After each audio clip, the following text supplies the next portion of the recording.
They were heading where there were no roads, no borders, only ice, wind, and faith in their own strength. On October 4th, 2022, in the Indian Himalayas, a group of young climbers set out on a routine training ascent. But a few hours later, the silence of the mountains was torn apart by the roar of an avalanche, and 29 people vanished beneath the snow. The tragedy on Draupadi Kadanda became the deadliest disaster in the history of Indian mountaineering. What went wrong? Why did the experienced instructors miss the warning signs? And what do the survivors feel when they remember that day? This isn't a story about summits. It's about the people the mountain took, and those who stayed behind to tell the truth. October 4th, 2022, the Himalayas, elevation, 5,670 meters. Ankush Sharma opens his eyes inside a tent, and the first thing he hears is silence. The kind so dense it feels like the world has stopped.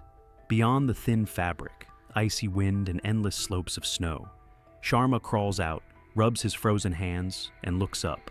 The peak of Draupadi Kadanda is hidden in a milky haze. Something feels off. He can't explain it, but he feels it. Around him, the camp begins to stir.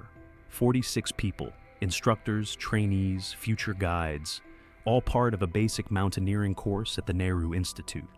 28 days of training. 28 days to learn how to walk on ice, read the weather, trust the rope. Today is just another practice climb. A normal day.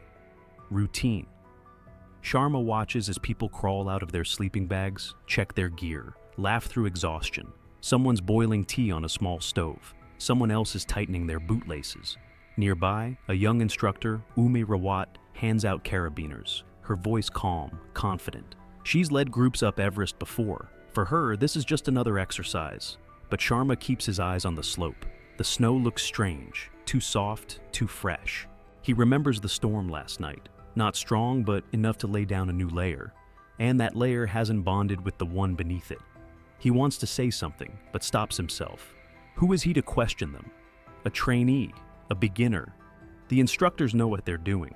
No one knows that in just a few hours, 29 of them will be gone. Erased in an instant, without warning, without a chance. No one knows that this camp, perched at 5,670 meters, will be the last place they're alive. That their laughter, their conversations, their plans, all of it will end before the morning does. Sharma zips up his jacket and grips his ice axe. The group gets ready to move.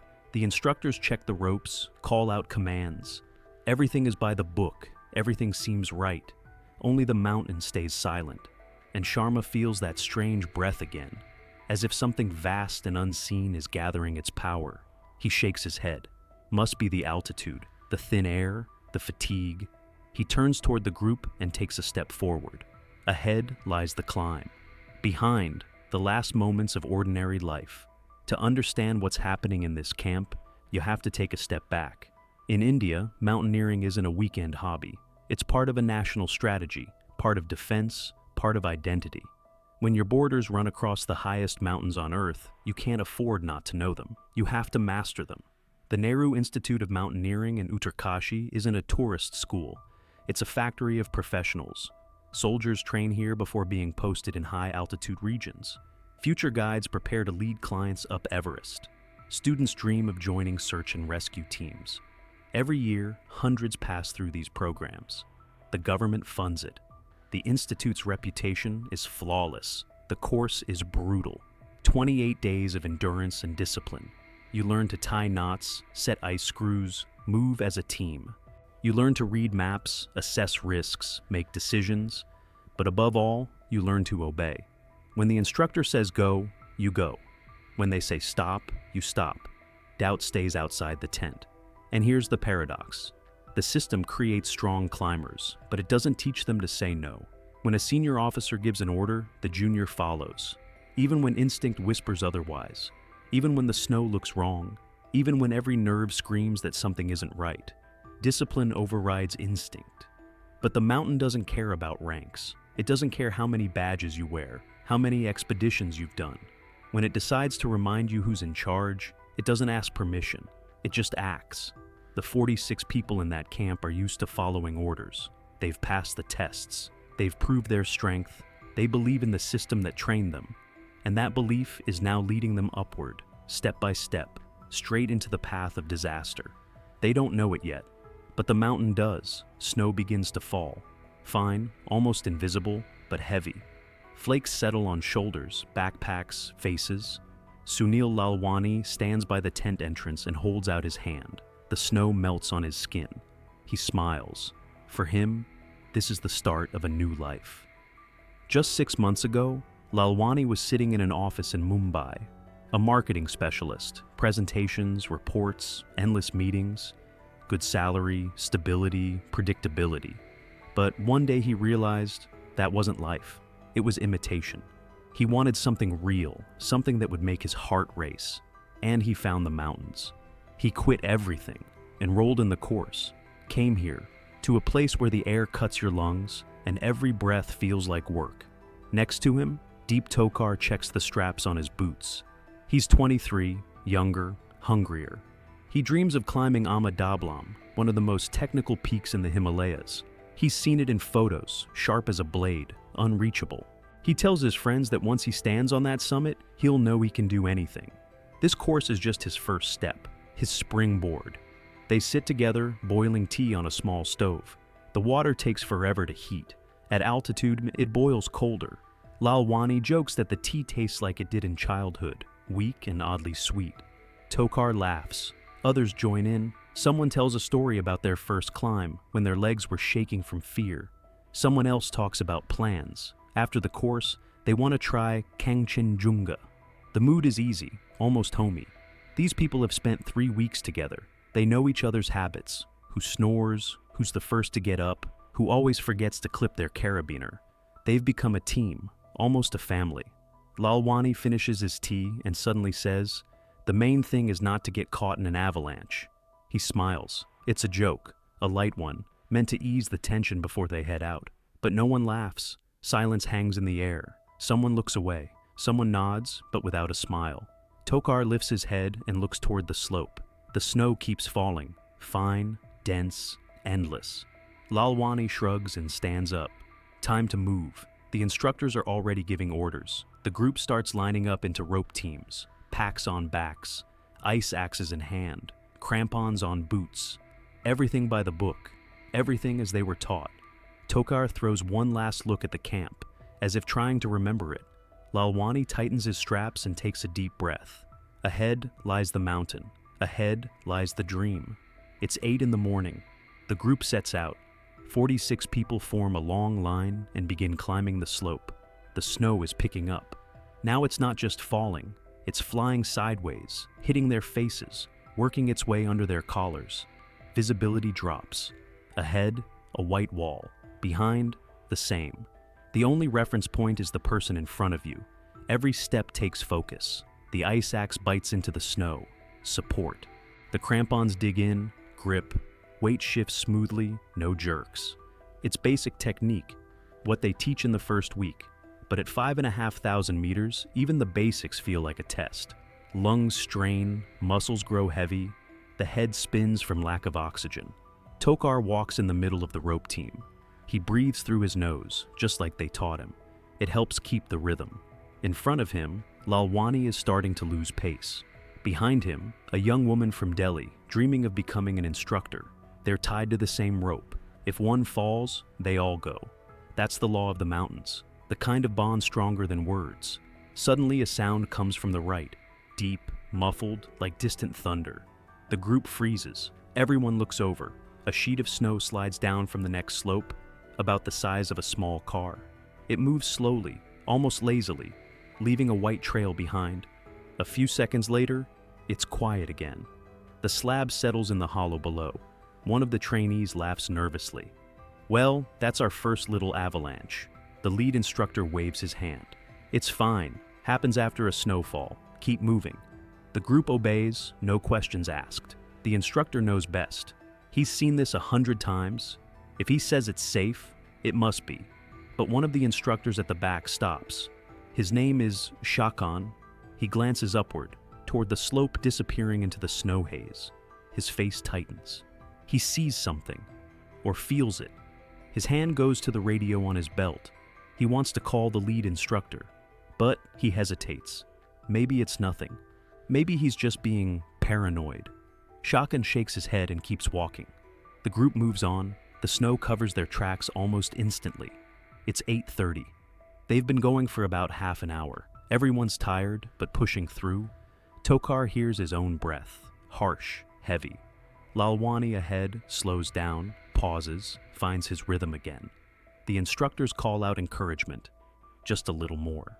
Another 100 meters, and then a sound. Not like before, not a dull rumble. Something else, a roar, deep and rising, as if the earth itself is opening its mouth. Everyone freezes. Every head tilts upward. The slope moves. At first it's slow, almost invisible. The top layer of snow starts to slide, like a blanket being pulled off a bed, then faster and faster, until it becomes an avalanche. Massive. A white wall, as tall as a 3-story building, racing downhill like a car on the highway. 40 miles an hour, 50, maybe more. The snow turns to liquid, to a torrent, to a force no one can fight. Someone shouts, "Avalanche!" But it's too late. There's nowhere to run, nowhere to hide. The lead instructor tries to yell a command, but his voice disappears in the roar. Tokar watches as the first rope team vanishes beneath the surge. People are gone, wiped out, as if erased from the frame. Then the wave hits him. The world flips upside down. There's no up or down, no sky or ground, just white, crushing cold. Tokar tumbles like a rag doll. His ice axe rips out of his hand. The rope snaps tight, then breaks. He tries to scream, but his mouth fills with snow. His lungs clamp shut. Panic gives way to nothingness. His body stops fighting. Lalwani is thrown beside him. He sees flashes of shadows, other people spinning through the white. Someone tries to grab the slope, but the snow keeps dragging them down. Backpacks, boots, shards of gear, all swept into one raging stream. Lalwani slams into something solid. Pain cuts through his side, then darkness. The avalanche lasts 30 seconds, half a minute. In that time, it drops 400 vertical meters, hurling the group into a narrow gorge between the rocks. 34 people end up there, alive, injured, in shock. 12 disappear completely, buried under meters of snow. Then, silence. Absolute. As if the world has muted itself. Only the faint whistle of wind far away. A hand sticks out from the snow. It grips a torn piece of rope. The fingers are stiff, frozen. And then, they move. Just barely. Someone down there is still alive. Darkness. Total. Absolute. Tokar opens his eyes but sees nothing. He doesn't know which way is up, or if he's even still alive. Then he feels it, the cold, cutting deep, and pain, sharp in his left shoulder, which means he's alive. He tries to move, but can't. The snow holds him like concrete. His arms are pinned to his sides, his legs somewhere below. He can feel them, but they won't respond. His head is turned sideways. There's a few inches of space in front of his face, an air pocket, sheer luck. Without it, he'd have suffocated in a minute. He breathes, slowly, counting every inhale. Panic is the enemy. Panic burns oxygen. Panic kills faster than cold. Tokar knows this. He was trained for this. He repeats to himself, stay calm, breathe, wait. Somewhere nearby, Lalwani is trapped too, buried deeper, maybe 3 meters down. He feels the weight on his chest. Each breath is a battle. He tries to move his hand, wiggles his fingers, scratches at the snow. Slowly, millimeter by millimeter, he makes more space. Instinct takes over. The body fights even when the mind wants to quit. Lalwani closes his eyes and thinks of home, his wife, his kids. He sees their faces, so clear it's as if they're right there with him. He remembers the last phone call before the expedition. His daughter asked, "Dad, will you come back?" He laughed then. "Of course I will. Where else would I go?" Now, the question sounds different. Even deeper, under nearly 5 meters of snow, lies Surak Sikh, a young man from Delhi, 21 years old. He dreamed of becoming a rescuer. Now, he's the one who needs rescuing. But there's almost no air left. His thoughts drift. He tries to stay awake, but darkness pulls him in. His breathing slows. His heartbeat fades. After a few minutes, he slips into unconsciousness. His body shuts down, saving the last of its strength. Above the surface, instructors are shouting names. Tokar, Lalwani, Seek, can anyone hear us? Their voices are muffled, desperate, but the snow swallows everything. No answers come back. Even if someone below tries to shout, the sound dies in the frozen silence, trapped like a whisper in wool. Sharma stands at the edge of the debris, staring down. He knows, beneath that white mass are his friends. Alive or not, he doesn't know. But every second matters. Those who survived the first minutes don't yet realize the rescue will not come quickly. On the surface, total chaos. 34 people have survived. Some are hurt, some are in shock. Some just sit, staring into nothing, trying to make sense of what happened. But 12 are still buried, and time is slipping away.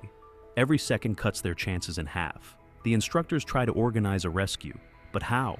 They have no avalanche beacons, no probes, no shovels, only ice axes, bare hands, and desperation.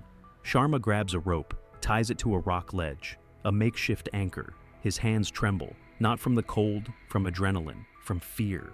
He yells, "Here, help me pull!" A few rush over. They dig into the snow with their ice axes, trying to guess where the others are buried. But the snow is dense, heavy. It's already compacted into a slab. Digging feels like chipping through stone. One instructor swings so hard his axe handle snaps. He tosses it aside and keeps digging with his hands. His fingers go numb, but he doesn't stop. Someone shouts, "Here, I hear something." Everyone freezes. They listen. From under the snow, a faint muffled sound, someone tapping, someone trying to make contact. The instructors start digging there, frantic, relentless. Snow flies in every direction, a meter, 2, 3. Their hands are raw and bleeding, but no one notices. 10 minutes pass, 15, 20. Avalanche survival has one brutal rule. The first 15 minutes are critical. After that, the odds drop by half. After 30 minutes, by 80%. Time is not on their side. One of the rescuers, a young instructor named Rajesh, stops to wipe his face. He looks at the white slope and whispers, "We can hear them, but we can't reach them." His voice cracks. It's the worst kind of pain, knowing someone's right there, just a few feet away, and you're powerless. You hear them, but you can't help. Sharma keeps pulling on the rope. He feels it tighten. Someone down there is holding on. Someone's still alive. He pulls with everything he has, his boots slipping on the snow, but he won't let go. 3 others join him. Together they haul inch by inch until a shape finally begins to rise from the white. The first body surfaces 40 minutes after the avalanche. It's pulled out by a skier named Jerry, one of the instructors who happened to be off to the side, out of the main slide. He digs, grabs a jacket, and pulls. The body is heavy, limp. When the face emerges, Jerry freezes. It's Ume Rawat, an instructor, a seasoned mountaineer, the woman who had climbed Everest twice. Jerry turns her over, checks for a pulse. Nothing. He starts CPR, pressing on her chest, counting the rhythm, giving breaths. Once, twice, 10 times, 20. Nothing. Rawat doesn't breathe. Her eyes are closed, her face pale, almost translucent. Jerry keeps going for another minute, then stops. He knows. She's gone. He lowers his hands and just sits beside her, silent. The snow keeps falling, gently covering her body with a white shroud. Nearby, at another part of the avalanche field, Sharma digs frantically. His ice axe hits something soft. He throws it aside and digs with his hands. A backpack appears, then a back, then a head. It's Tokar. Sharma grabs his shoulders and pulls him out. Tokar coughs, spits out snow, gasps for air. He's alive, but barely. His leg is twisted at a strange angle, clearly broken. His face is scraped. His lips are blue from the cold. Sharma shouts, "Medic, over here now!" They lay Tokar on makeshift stretchers, just a jacket and a couple of ice axes. He comes to, looks around, tries to speak. But the words don't come together. He sees the bodies lying in the snow. He understands. And he closes his eyes. An hour later, they find the third body, Savitra Konsval, the record holder, the woman who climbed Everest at the age of 50. She dreamed of conquering all 7 summits of the world. Now she lies frozen in the snow, still, motionless.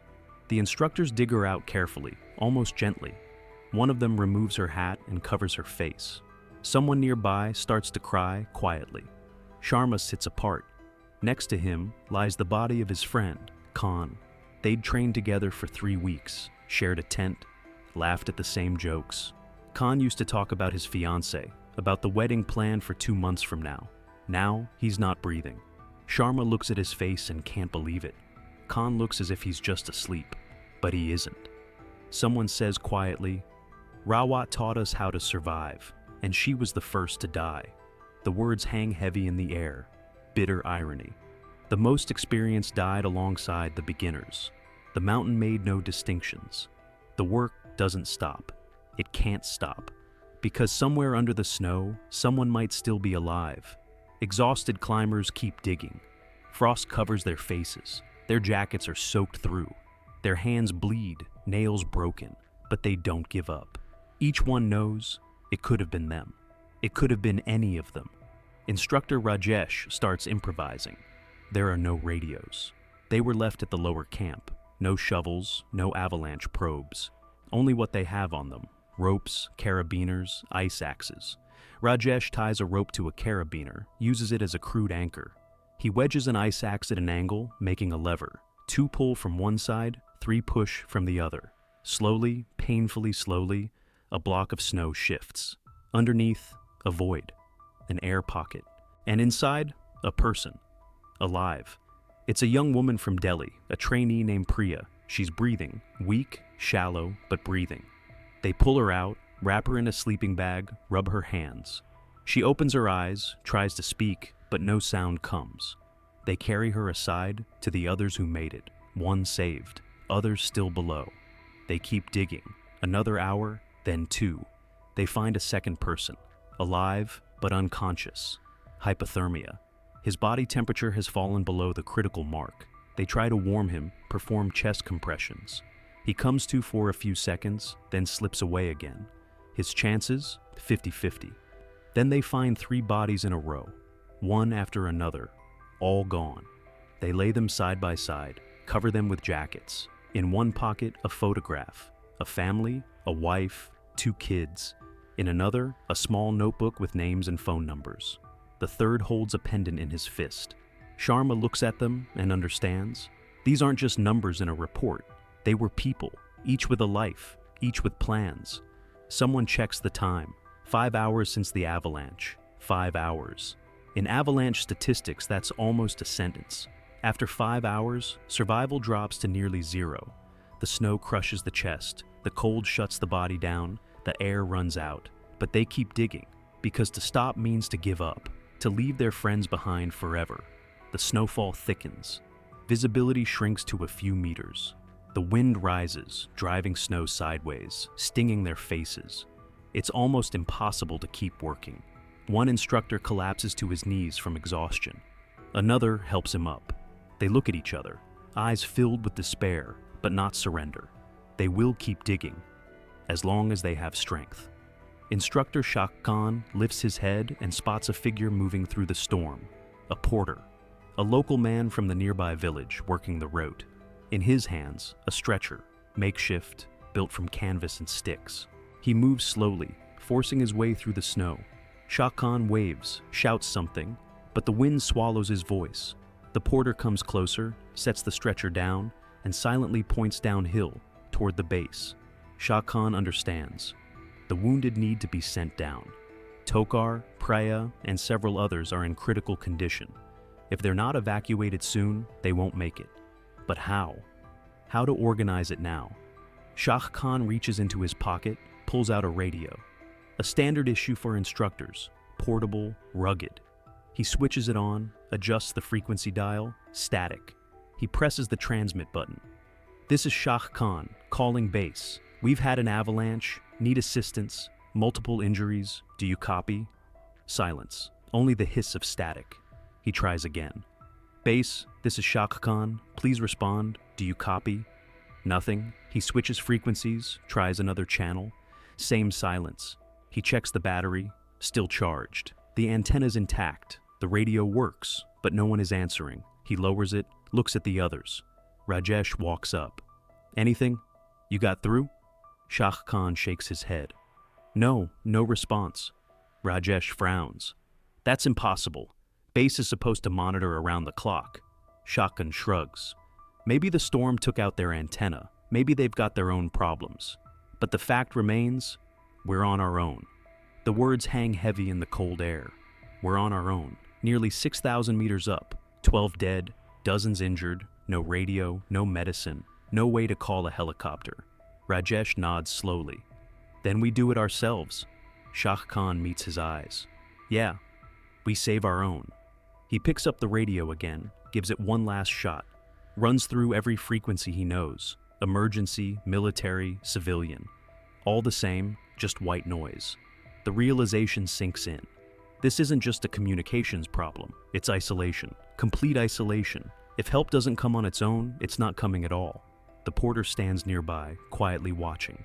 He doesn't understand English, but he understands faces. He's seen that look before, in these mountains, when storms cut people off from the world, when the only thing left to rely on is yourself. He gestures toward the stretcher, then toward the wounded. Shah Khan nods. Yes, they'll start moving them, one at a time, slowly, however they can. It's 1:30 in the afternoon. The avalanche hit around 8:30, more than 5 hours ago. And still no help. Now they know no one is coming. Shah Khan stands at the edge of the clearing, staring at the sky. He's still waiting. The helicopter has to come. It has to. That's standard protocol in a disaster like this. An avalanche, multiple casualties. The military or rescue teams should respond. He checks the radio again. Maybe the signal's back. Maybe someone heard. No, nothing. Just the wind howling through the speaker. The weather's turning worse by the minute. The snowfall that seemed bothersome in the morning has become a full-on blizzard. Visibility drops to barely 10 meters. The wind howls, tearing snow from the ridges, turning the air into a white curtain. Shah Khan realizes, even if a helicopter did take off, it could never land here. No pilot would risk flying into a storm like this at 6,000 meters. That would be suicide. Rajesh steps up behind him, places a hand on his shoulder. Forget the helicopter. It's not coming. Shah Khan doesn't turn. He keeps looking at the sky, clinging to the last thin thread of hope. Maybe by evening the weather will clear. Rajesh shakes his head. Look around. This is just the start. The forecast called for a 2-day storm. We're trapped. Shah Khan lowers his gaze. He sees the wounded, wrapped in sleeping bags and jackets. He sees the bodies, lined up under the snow. He sees his exhausted teammates, barely standing. And he knows help won't come today. Maybe not tomorrow, maybe not at all, until they find a way down on their own. The realization hits like a physical blow. For hours they'd been working with one thought in mind. Hold on, help is coming. A helicopter, medics, rescue. That hope had kept them moving. It kept them alive. And now, it's gone. What's left? Just the cold, the exhaustion, and the truth. They're completely on their own. One of the injured, a young man with a broken leg, asks quietly, "They're coming, right?" Shah Khan turns toward him. He wants to lie, to say something comforting, but he can't. He just shakes his head. The man closes his eyes and leans back. He understands. Hope is a strange thing. It can save you. It can give you the strength to survive the impossible. But it can also kill. When you expect help, you wait. You ease up. You think, just a little longer. You don't switch into full survival mode. And when hope finally breaks, you're unprepared. You've already spent your strength waiting. Shah Khan looks at Rajesh. What do we do now? Rajesh wipes the snow from his face. We go down, ourselves. Everyone who can walk, we move them. Those who can't, we carry. One at a time, slow, steady, but we start today. Shah Khan nods. There's no other choice. The work goes on through the night. In the dark, under the glow of headlamps, the silhouettes keep digging. Slow, steady. Not in hope of finding anyone alive. That part's over. Now it's a different mission. To bring the dead home. To give their families a chance to say goodbye. It's the last thing they can do for their friends. By morning, they recover the final body. 27 in total. 25 trainees, 2 instructors, Rawat, and another veteran climber who had spent 20 years in the mountains. They lie in a row, covered with tarps, Someone gathers their belongings beside them. Backpacks, ice axes, photographs pulled from pockets. That's all that remains. Sharma stands near the bodies and counts. 27. But the group had been larger. He remembers 46 set out that morning. Subtract the 27 dead and the survivors who've already been taken down. 2 are still missing. Colonel Ranveer Jamwal and a young Navy sailor, Vijay Sumar. Their bodies are never found. The instructors return to the avalanche site, digging deeper, probing every section. But there's too much snow. The avalanche buried them under 5, maybe 6 meters. Without professional gear, reaching them is impossible. Rajesh makes the call. They have to leave them. The rescuers will come back later, when the weather clears, when they have equipment. But for now, they have to go. It's a heavy decision. No one wants to leave their own behind in the mountains. But there's no choice. The living need help. The wounded need doctors. The bodies they have already recovered need to be taken down. Every minute of delay puts more lives at risk. Jamwal and Kumar will remain here. The Himalayas will be their final resting place. The next morning, the first helicopter arrives. The weather has eased just enough. 1 flight, maybe 2. The pilot takes a risk, landing on a narrow patch of snow, the engines roaring at full throttle. They load the bodies, 3 at a time, sealed in black bags. The helicopter lifts off, disappears into the clouds, then returns, again and again, all day long. By evening, all 27 are evacuated. Sharma stands on the plateau, watching as the last helicopter rises into the air. He sees the dark shape of the final bag being lifted skyward, a small black outline against the white clouds. Then it vanishes behind the ridge. Silence settles over the mountain. Snow keeps falling, slowly covering the traces of the tragedy. In a few hours, there will be no sign of what happened here, only a white, endless stillness. 29 people died in a single day. 29 lives cut short in an instant. The deadliest disaster in the history of Indian mountaineering. And the worst part? So many could have been saved, if only there'd been radio contact. If only they'd had the right gear. If only the weather had allowed the helicopter to come sooner. Base camp. Evening of the second day after the tragedy. The survivors sit around the fire. Flames crackle, sparks rise into the darkness. No one speaks. They just stare into the fire, blank, distant, each one trapped inside their own thoughts, replaying that moment over and over. What if they'd left an hour later? What if someone had said, "Stop, it's too dangerous"? What if? Tokar sits with his leg bandaged, leaning on a makeshift crutch. He looks into the fire and sees faces. Lalvani, Priyu, Han, all the ones who didn't come back. He survived, but why him? Why not them? The question eats away at him. The guilt of the survivor. Psychologists will name it later. Right now, it's just pain, dull, heavy, endless. Rajesh sits apart, turned away from the fire. His shoulders tremble. He's crying, quietly, almost soundlessly, but crying. An instructor with 20 years of experience. A man who's summited Everest 3 times, who's taught hundreds how to survive in the mountains. He was always the image of strength. But now he's breaking, because among the dead are his students, people he guided, people he was responsible for. Shah Khan walks over and sits beside him, says nothing, just sits. Sometimes words aren't needed, sometimes silence says more. They sit that way for 10, maybe 20 minutes.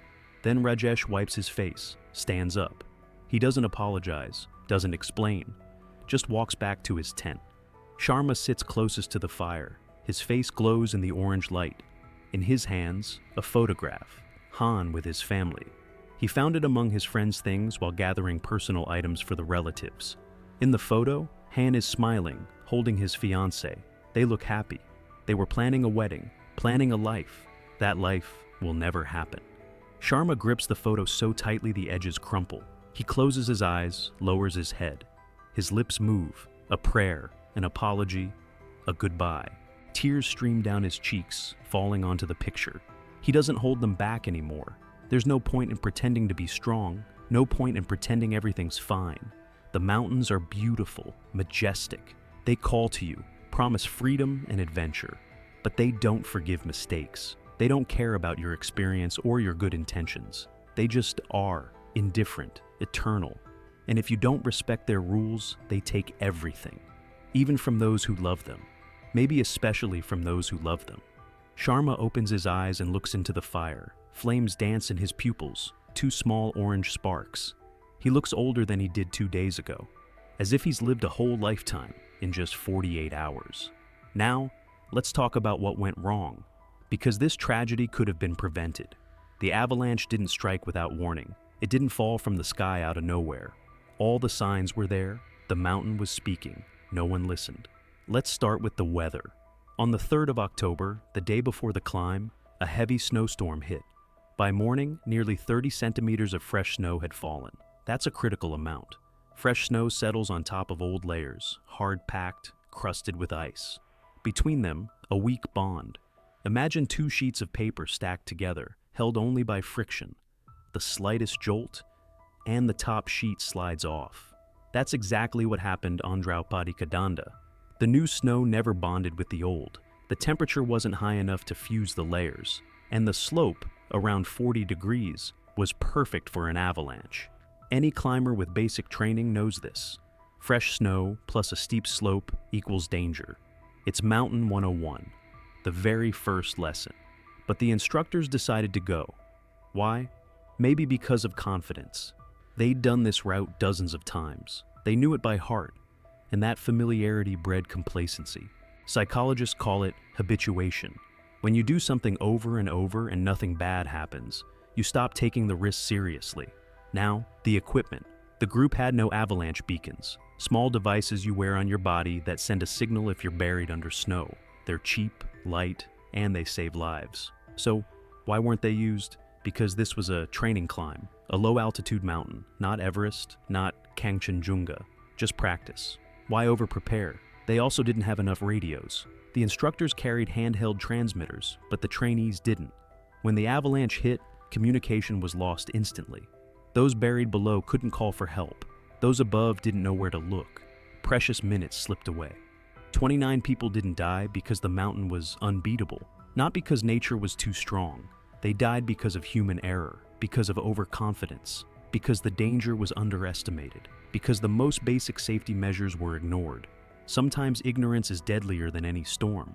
Sometimes the most dangerous enemy is the belief that you already know everything. Sometimes the mountains don't punish weakness, they punish arrogance. The official investigation began a week later. A commission studied the route, interviewed the survivors, analyzed the weather data. The findings were published a month after. Authorities called it a natural disaster, an unpredictable act of nature. No one to blame, just an accident. A convenient phrase. It lifts responsibility, closes the questions, lets everyone move on without admitting fault. But the survivors know the truth. They were there. They saw the snow. They felt the danger. And they stay silent. Not out of fear, not because someone told them to. They're silent out of respect for those who never came back. Because words feel empty now. Because no report will bring back 29 lives. Because sometimes silence is the only honest answer. Sharma returns home. He visits Han's family, hands over his personal things. A photograph, a pendant, a notebook. Han's fiancée cries, clutching them as if they could bring him back. Sharma stands beside her, speechless.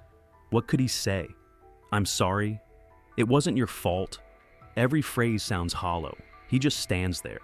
Sometimes presence means more than words. A year later, Tokar goes back to the mountains, not to Draupadi Kadanda, to another peak. He tells journalists, I have to do this, not for me, for them, for those who dreamed of the mountains and never reached them. He climbs to the summit and sets a small memorial plaque engraved with 29 names. The wind howls. Snow stings his face. But Tokar stands there, staring into the void, whispering the names one by one, like a prayer, like a promise. Draupadi Kadanda remains where it's always been, silent, unchanged. The mountain doesn't remember the tragedy. It doesn't remember the screams, the tears, the despair. For it was just a moment. One among millions.